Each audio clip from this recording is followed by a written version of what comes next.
לפני הרבה שנים, בתוך יער אבות, היה כפר נסתר שבו חיו יצורים כחולים קטנטנים. קראו להם דרדסים. הם היו טובי לב. לא רחוק משם חי גרגמל, המכשף הנורא. הוא היה רשע. אני שונא דרדסים, דרדסים, דרדסים, דרדסים. אני אתפוס את כולכם, אני אתפוס את כולכם. גיל ממש, גיל ממש, גיל ממש.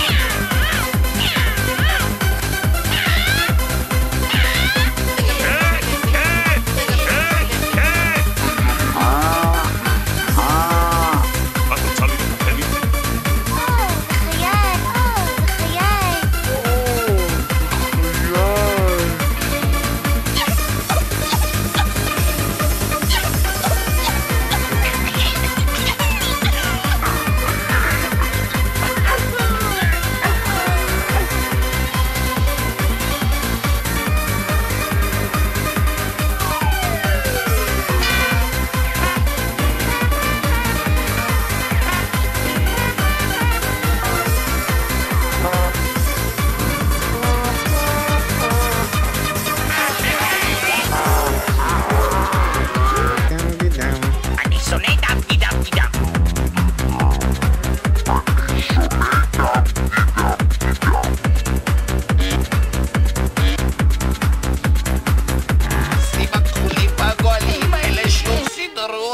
יבוא יום ואתפוס אותם, את כולם. אתם משלים את עצמכם.